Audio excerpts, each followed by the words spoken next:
အားလုံးပဲမင်္ဂလာပါဒီကနေ့ကျွန်တော်တို့ရဲ့ရှင်းလင်းတင်ပြချက်မှာတော့ကဘာတလွားကအစားထုတ်ချစ်သူတဲ့အီရန်ကိုတပိုးချနှိမ့်ချိုက်ကြတဲ့မြေထဲပင်လယ်ဒေသအစားအစာတွေရဲ့တမိုင်းကြောင်းနဲ့ယဉ်ကျေးမှုကြောင်းကိုဆွေးနွေးသွားကြပါမယ်။နေအောင်ချင်းနွေးလေးရတဲ့အီတလီကန်ယိုတန်းကနေဟင်ခတ်အမွေးကြိုင်တွေတင်ပြနေတဲ့မော်ရိုကိုလမ်းမတွေအထိဒီအစားအစာတွေကဘာကြောင့်များဒီလောက်တောင်လူကြိုက်များပြီးဆွဲဆောင်မှုရှိနေရတာလဲဆိုတာကိုအတူတူလေ့လာကြည့်ကြရအောင်ပါကဲဒီတော့မိတဲ့ပလဲအစားအစာတွေကိုကြကရန်ထူးခြားသွားစေတဲ့အချက်တွေကဘာတွေများဖြစ်မလဲဒီအကြောင်းကိုအသေးစိတ်လေ့လာကြည့်လိုက်ရအောင်ပါဒါဟာတကဘာလုံးကလူတွေကိုဆွဲဆောင်နိုင်တဲ့ low pressure တီပါဝင်နေတယ်အဲ့ဒီအချက်တွေကိုကျွန်တော်တို့အကျူကျူအဖြေရှာကြည့်ကြပါမယ်အပိုင်းဒီအနေနဲ့မိထားပလဲရဲ့အစားအစာများရဲ့အစားဖြူရတမိုင်းကြောင်းကိုကြည့်လိုက်ရအောင်ချီအောင်မီရဲပလဲကန်ယိုတန်ဒီထားတဲ့စီကိုစိတ်ကူးနဲ့အရင်ဆုံးခီးသွားကြည့်ကြမယ်ဆိုရင်အစောပိုင်းကာလတွေမှာဂရိယောမာနဲ့အီဂျစ်လူမျိုးတွေဟာတန်လွင်သီးဂျုံနဲ့စပစ်သီးတွေလိုမျိုးအခြေခံပါဝင်ပစ္စည်းတွေကိုစတင်စိုက်ပျိုးခဲ့ကြပါတယ်။အဲဒီကန်တွေမှာတစဉ်နောက်ပိုင်းကုန်သွယ်ရေးနဲ့ရွှေ့ပြောင်းနေထိုင်ဥတွေများလာတဲ့အခါမှာတော့ဒေတာတွင်းကိုအရာသာသစ်တွေဟင်ခတ်အမွေးကြိုက်ချက်တွေဝင်ရောက်လာပြီးဒီနေ့ခေတ်ကျွန်တော်တို့သိကြတဲ့အစုံလင်ကွဲပြားလာတဲ့အစားအစာယဉ်ကျေးမှုကြီးခေတ်တည်လာခဲ့တာပဲဖြစ်ပါတယ်။တကယ်တော့အဲ့ဒီရှေးဟောက်ခေတ်ကကျင့်သုံးခဲ့တဲ့ချက်ပြုတ်နေတွေဟာဒီနေ့အထိရှင်သန်နေဆဲပါလက်ဆက်တဲ့ပါဝင်ပစ္စည်းတွေကိုမီးကင်တာအချင်းယူပြီးမီးအေးအေးနဲ့နှပ်ပြီးချက်ပြုတ်ထားတဲ့အပြင်အော်ရီဂန်နိုနဲ့ဆမုန်ဖြူလိုမျိုးဆေးဖက်ဝင်အပင်ဒီရဲ့မွေးပြန့်တဲ့ရနန်းဒီကိုရရရော်ရော်သုံးဆွဲတာတွေဟာဒီရှေးဟောင်းယဉ်ကျေးမှုတွေရဲ့ရှင်သန်နေဆဲဖြစ်တဲ့ငွေအသက်တွေပဲဖြစ်ပါတယ်အပိုင်းနဲ့ရုပ်ရှင်မှုနဲ့လက်ဆက်သောပါဝင်ပစ္စည်းများဒီစားသောက်မှုစနစ်ရဲ့အထူးဒသနာကတော့အည်အတွင်းမြင့်မားပြီးလက်ဆက်ရုပ်ရှင်တဲ့ပါဝင်ပစ္စည်းတွေကိုအသုံးပြုခြင်းပါပ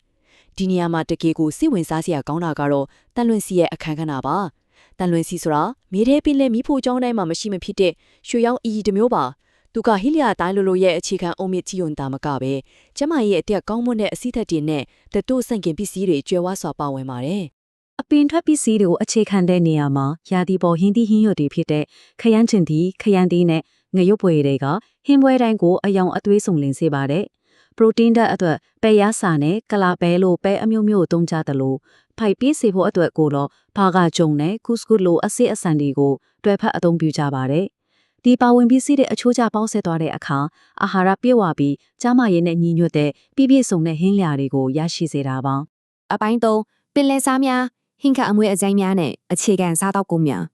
းဒီနိုင်ရှင်ချက်လေးကိုချက်ချက်ကြည့်လိုက်ပါတစ်ဖက်မှာကန်ယူရန်ဒေတာတွေရဲ့နေစဉ်စားလေးရှိတဲ့ပင်လယ်စာတွေဖြစ်တဲ့စာတင်ငါးနဲ့ဖိုဝဲတွေကိုတန်လွင်စီတမယာယူနဲ့ရိုးရိုးရှင်းရှင်းကင်ထားတာကိုတွေ့ရမှာပါနောက်တစ်ဖက်မှာကျတော့အထူးပွဲလန်းသစ်ပင်လေးတို့တည်တံ့ဖြစ်စင်းလေးရှိတဲ့တိုးသားနဲ့အမဲသားဟင်းနေရာတွေပါအသားတွေကိုဟင်းခတ်အမွေးကြနေတဲ့အချိန်ယူနှက်ထားပြီးမှမီးပုံးလေးရှိတာကတော့သူတို့ရဲ့နေ့စဉ်ရိုးရှင်းမှုနဲ့ပွဲလန်းသစ်ပင်ခဏမှုကြားကချင်းရှားတဲ့ကွာခြားချက်ပါပဲဒါကဘာကိုရှင်းရှင်းလင်းလင်းပြသနေလေဆိုရင်ကွန်သွေးလမ်းကြောင်းတွေကနေတဆင့်ဝင်ရောက်လာတဲ့ဟင်းခတ်မွေးကျင်းရဲ့အိုးစားလွှမ်းမှုမှုကိုပါ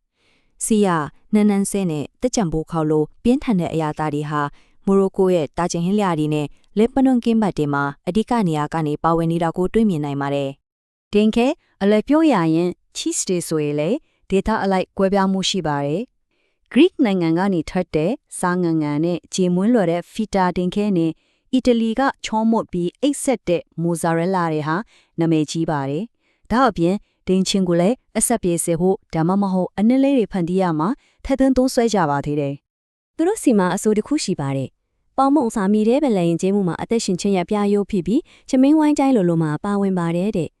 အီတလီကချီယာဘာဒါလိုအပေါ်ယံကျွတ်ကျွတ်ပေါမုံတွေဂရိကပီဂျာလိုပေါမုံပြားတွေဟာတာမန်ဘေးကနေတွဲစားတဲ့အရာတွေမဟုတ်ပါဘူး။ဟင်းနစ်တွေကိုခက်ယူဖို့ဒိုးစားဖို့တို့မရှိမဖြစ်အရေးပါတဲ့အစစ်ပိုင်းတွေဖြစ်ကြပါတယ်။အပိုင်းလေးကျမရင်းနေစားတော့မှုပုံစံအကျိုးကျေးဇူးများဆိုတော့ဒီနေရာမှာအဓိကကျတဲ့အချက်ကပါလဲဆိုရင်တိတ်ပန်နီးကြလေ့လာထားတဲ့အချက်တွေကိုကြည့်လိုက်တဲ့အခါတစ်တီနဲ့ဟင်းတီဟင်းရွက်အများပြားစားသုံးခြင်းကနှလုံးရောဂါဖြစ်ပွားမှုကိုရှော့ချပြီးပါတယ်။အဆိဒ်ဆန်တွေနဲ့ကျန်းမာရေးနဲ့ညီညွတ်တဲ့အဆီတွေကလေဖြတ်နိုင်ခြေကိုကျဆင်းစေပြီးမြတ်တဲ့အပင်အခြေခံစားတောက်တွေကကင်ဆာရောဂါအချို့ဖြစ်နိုင်ခြေကိုလော့ချပြီးပါတယ်။ဒါကကဘာထွန်းကကျန်းမာရေးပညာရှင်တွေကဒီစားတောက်မှုပုံစံကိုဘာကြောင့်အထူးတလဲထောက်ခံအကျဉ်းပြုကြတယ်လဲဆိုတဲ့ခိုင်မာတဲ့အကြောင်းရင်းပါပဲ။ခေတ်သစ်စားတောက်မှုပုံစံနဲ့မီရဲပင်လည်းစားတောက်မှုပုံစံကိုနိုင်ရှင်ကြည့်ရအောင်ပါ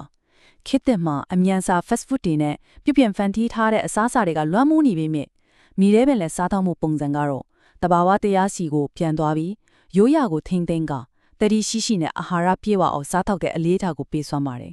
ဒါဟာခေတ်သစ်ကျန်းမာရေးပြဿနာတွေအတွက်တဘာဝကိုအခြေခံတဲ့အကောင်းဆုံးအဖြေတစ်ခုပါပဲ အပိုင်း9အတူတကွမျှဝေစားတော့ချေယဉ်ကျေးမှု ကဲအခုဒီအစားအစာတွေကရိုးရှင်းတဲ့စားတောက်ခြင်းတက်ကနေယဉ်ကျေးမှုတရားအဖြစ်ဘယ်လိုပုံဖော်ပေးတယ်လဲဆိုတာစစ်ကြည့်လိုက်ရအောင်ပါမြေတဲပင်လေဒီသားမှာအနံ့ရတာဆိုတာထက်အတူတကွမျှဝေစားတောက်ခြင်းအတွေ့အကြုံကပိုအရေးကြီးပါတယ်မိသားစုပုံစံခုခတ်ပြင်ဆင်တာမိတ်ဆွေတွေစုဝေးရပြီးတော့အပြေရမလို့ပဲအချင်းယူပြီးဟင်းချလို့ချင်းစီရဲ့အရာတာကိုတိကျခန်းစားတာတွေဟာသူတို့ရဲ့တကယ်ကိုအသက်ဝင်လာတဲ့ယဉ်ကျေးမှုတစ်ခုဖြစ်ပါတယ်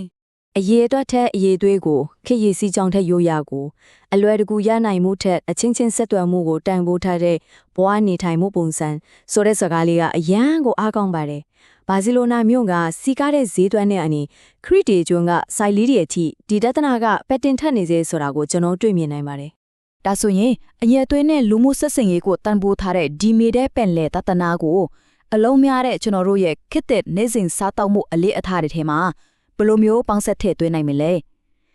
တတိရှိရှိနဲ့စားတောက်ကြဒီတော့ပုံစံကိုနေစဉ်ဘဝမှာဘယ်လိုအသုံးချမလဲဆိုတာဆက်လက်တွေးတော့ကြည့်ရင်ဒီကနေ့ရှင်းလင်းတင်ပြချက်ကိုဒီမှာပဲအဆုံးသတ်လိုက်ပါစေ